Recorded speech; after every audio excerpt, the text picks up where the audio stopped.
안녕하세요. 백만불 미스테리 레체 아빠입니다. 오늘의 이야기는 대구 초등학생들이 실종되어 암매장된 사건, 개구리 소년 이야기입니다.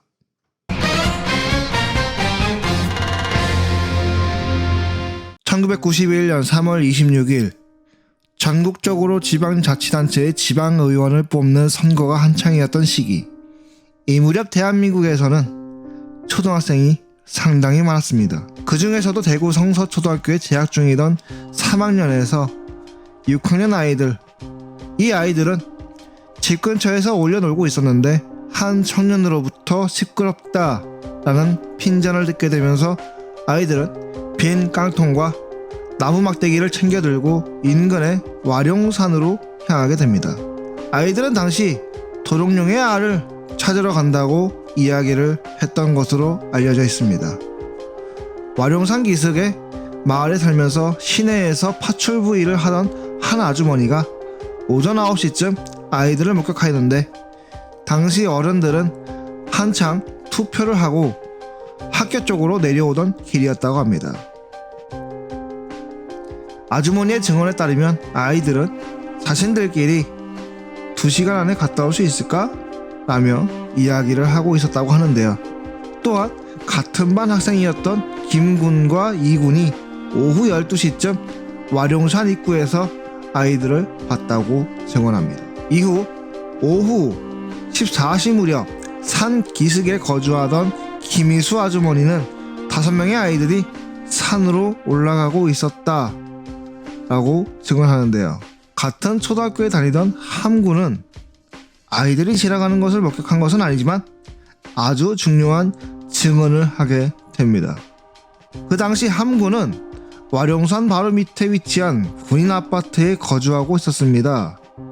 그도 마침 다른 무리의 동네 형들과 도롱뇽 알을 찾으러 와룡산 계곡에 갔다가 홀로 떨어지게 되는 바람에 와룡산 중턱의 무덤가까지 올라갔는데, 그때 산 위쪽에서 10초 정도의 간격으로 날카롭고 다급한 비명소리를 2~3차례 들었다 라고 진술합니다. 당시 시각은 점심을 먹기 전이었으니 11시 30분쯤으로 기억한다고 합니다. 성인이 된 이후 SBS 방송국 인터뷰를 통해서 그는 2번 다시 듣고 싶지 않은 끔찍한 소리라고 표현을 하는데요.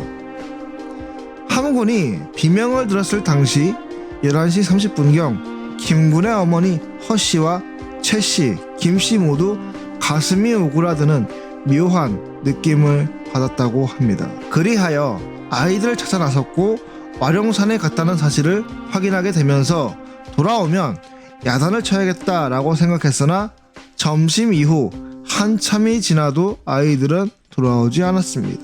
사건 이후 경찰은 5명의 아이들 모두 가정 불화로 인한 단순 가출로 치부했는데요. 심지어 아이들이 앵벌이를 하는데 이용되었을 것이다 라는 말도 안 되는 주먹구구식의 수사로 인해서 아이들을 좀 더 일찍 발견할 수 있었던 것을 오히려 늦추는 상황이 되어버리기도 합니다. 사건은 전국 매스컴을 통해서 알려졌고 5월 5일 노태우 대통령의 특별 지시가 있었던 만큼 대대적인 수사가 펼쳐졌습니다.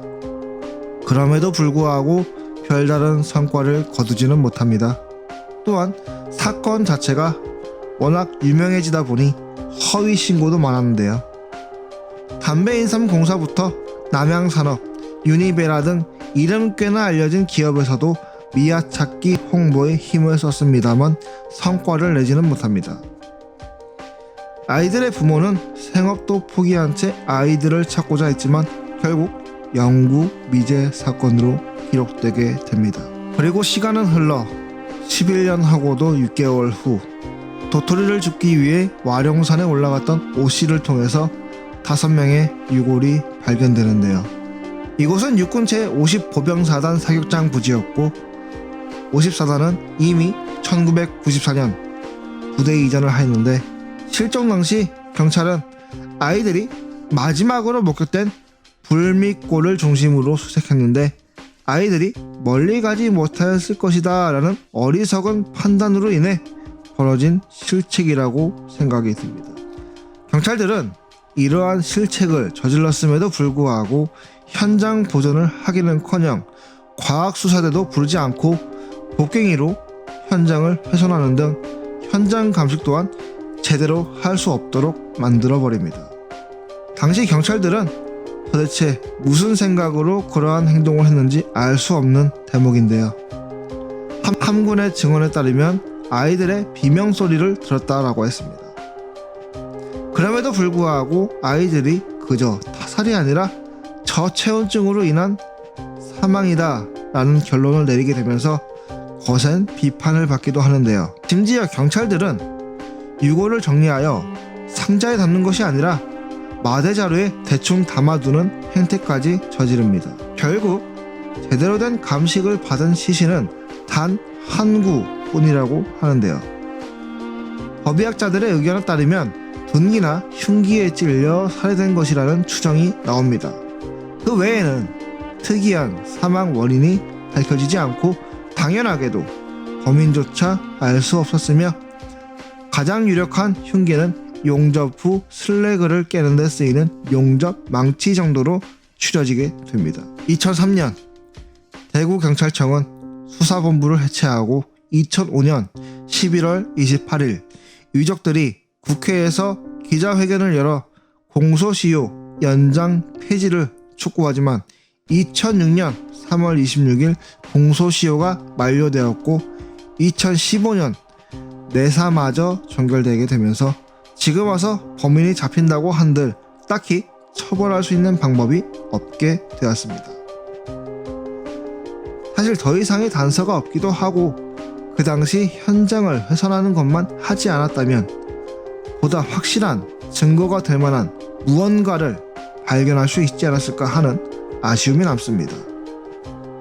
그 어린 생명들이 무슨 죄가 있다고 차디찬 야산에 매장을 했는지 범인의 행동 또한 이유를 알 수 없기에 그저 답답하기만 합니다.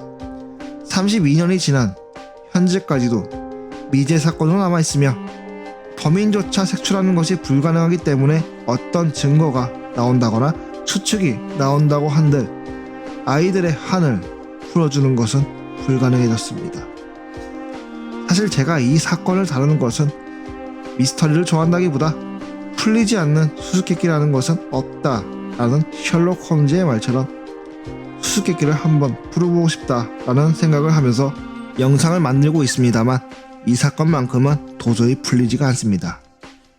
심지어 흉기조차 특정할 수 없기 때문에 머저리 같은 경찰들의 안일한 행동으로 인해서 감식조차 받지 못한 아이들의 부모님 심정은 어찌 말로 표현하겠습니까?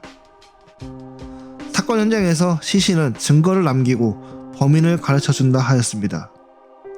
아이들이 다행 메시지를 남겼을 리 만무하지만 하다못해 흉기라도 특정할 수 있었다면 털끝만큼의 증거라도 발견했다면 지금까지 미제 사건으로 남아있었을까 라는 합리적 의심을 해봅니다. 앞으로 이런 미제 사건이 다시금 대한민국에 있어서는 안되며 경찰들의 미개한 행동은 뿌리를 뽑아야 할 것입니다. 백만불 미스터리 레츠아빠였습니다.